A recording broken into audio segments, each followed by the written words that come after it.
Hello and welcome to the 5-day strumming challenge. In these 5 days, I'm going to take you from not knowing how to strum at all, like not knowing which part of the finger or the nail to use, not knowing exactly where to strum to get the best sound and the best feeling, to day 5 where we're playing the island strum, the calypso strum, that you can use on hundreds, thousands of songs. So let's get started. This video playlist was requested by my Patreon fam, so I'm going to give them a big shout out right now because all of the best video ideas come from them. Thank you, Patreons. Show me your strumming hand, put it up like this, and then bring your index and thumb together as if you were holding something thin, like a paper or anything small. Now let your other fingers just curl and fall down. Make sure it's really relaxed. Now I'm going to bring the thumb closer to this side of the index finger. Not quite just behind it, closer to this side. Now I'm going to mark the part of my nail that I'm going to be using, but again, it doesn't need to be long for it to work. Alright, so this is the part of the nail that you need to use when you strum your ukulele.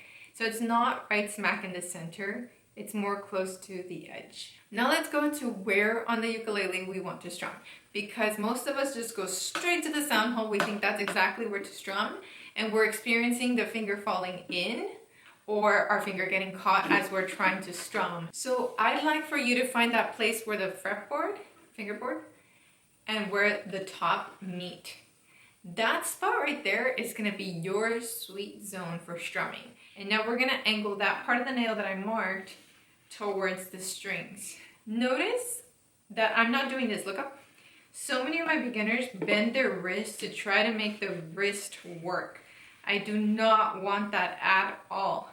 Please have more of a straight arm, not stiff arm, just straight arm. And then angle that finger downwards a little bit. And you should have a really nice experience. Look at my hand, please. Look, look, look. So it's not like this. It's not like this. If you're not sure, go to a mirror or record yourself. And it's not like you're going to post a video or anything, but it helps so much when you record yourself. So straighten that wrist out, relax it, and then just give me a few down strums. Now I'm going to curl my hand a little bit. And once you strum on the sweet zone, it should sound a lot better. Now let's talk about how the instrument is supposed to be positioned. The instrument is not really close to me this way.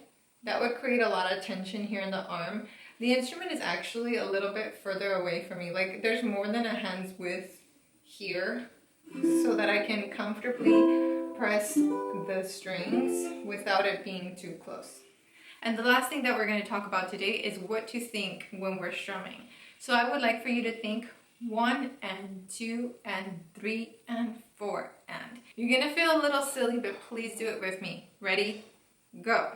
1 and 2 and 3 and 4 and.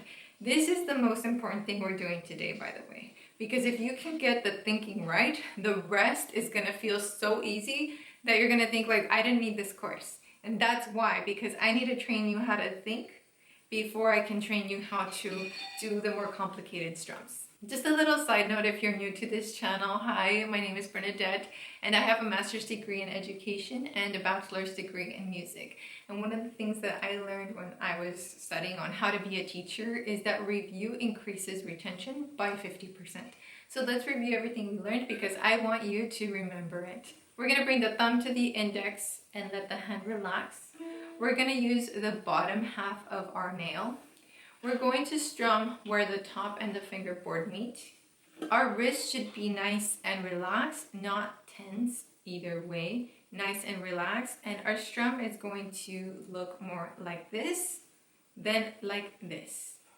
See how weird that looks? A great way to test yourself is to record yourself or play in front of a mirror to make sure that you have good positioning. The whole instrument should not be right up against your chest, but there should be some space between you and the neck of the instrument. As we strum, we need to think 1 and 2 and 3 and 4 and.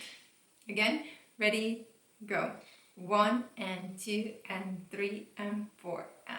If you're watching this video, chances are that you're learning how to play ukulele by yourself, and that's okay. I learned by myself, but it makes a big difference when you learn with a community. So I'm going to recommend that you start a ukulele Instagram account where you share videos of your progress and just use the hashtags that our community uses, like the 30-day uke challenge, Plazzy made me do it, Plazzy's my nickname, or Ukelandia. At first, if you want, you can make your account private so that only you can see it. But if you tap on these hashtags, it will take you to videos of other people who are also participating in the challenges from this channel. And you'll see that there are so many beginners around the world that are just like you, struggling with exactly the same things that you're struggling with. If you'd like to follow my Instagram account, my username is Plazzy, and that's because my name is Bernadette Plazola, so Plazola short is Plazzy. Let's take a 20-second break to thank today's sponsor, Enya Music. I'm currently playing the solid mahogany ukulele from Enya. I'm playing the one with the natural finish, but there's also one that comes in a satin blue. This is a fantastic step-up ukulele that comes with a gig bag, strings, and all the accessories that you could need in your ukulele journey. And now back to our video. That concludes day 1. I'm really excited for you to be on this journey because at the end of this challenge, we can start learning songs, which is, I know, the most fun part about playing ukulele. So go ahead and head over to day 2, and I'll catch you later. Ciao! By the way, if you like this video, please hit the like button as it helps it perform better here on YouTube. Thank you!